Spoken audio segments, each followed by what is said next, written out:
So I've had a lot of people asking me how I make my site Bs where I include water, air and land creatures.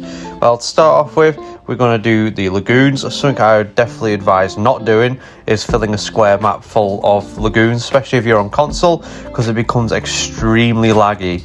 Like in this particular park, I'm using 241 lagoons for my ocean, as it were, and it's so far so lucky not laggy whatsoever. But if a few more lagoons added to that, it gets a little bit laggy. This bit here is where I'm going to be making all the creatures and shipping them over to the island for the site B. And what we're doing right here is just adding a few fish feeders for the aquatic life, because they don't eat the carcasses when they kill each other. So eventually what will happen is they'll just all starve to death. And now I'm guessing some people would like to see how I make the volcanoes. And this is basically it. It's really simple.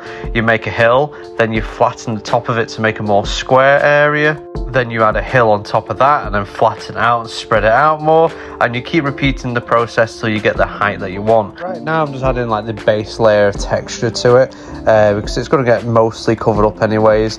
And then I'm just going to be branching out random sort of like mountain areas so it doesn't look like one giant cone in the center, so it feels a bit more like there's depth to it. I've put on the auto coloring tool on just for ease. Gives me an idea roughly where I'm going to put some rocks. So over here I'm going to add like a really long river in like a ravine around the volcano and through other mountains that I've added onto it. Just add something a little bit extra. It means there's like a water source all the way through it, and adds for an interesting feature. And this is the look of it so far. And what we're going to do is just place some random rocks on the auto painted like rocky line.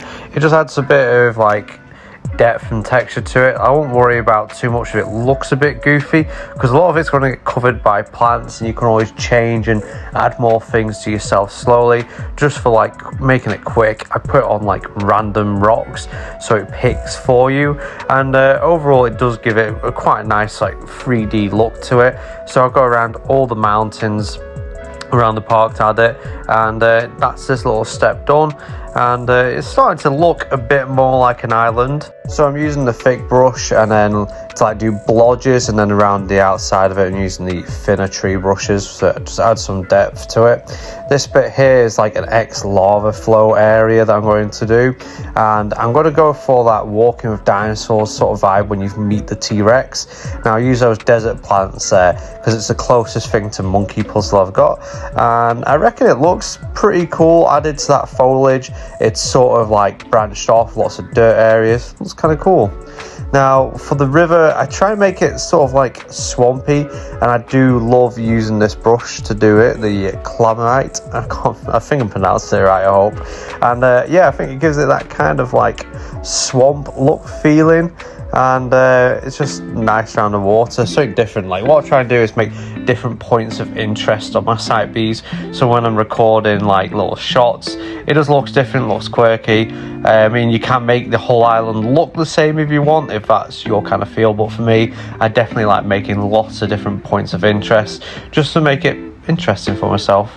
Like on this bit here, I'm doing like a lake with an island in the middle, and I'm just sort of like mixing between sand and dirt for like the banks and whatnot, just to give it something different, so it's not just the same thing all the way round. Again, making another different point of interest. I'm going to do like a fern tree island, so it's separate from anything else in the island.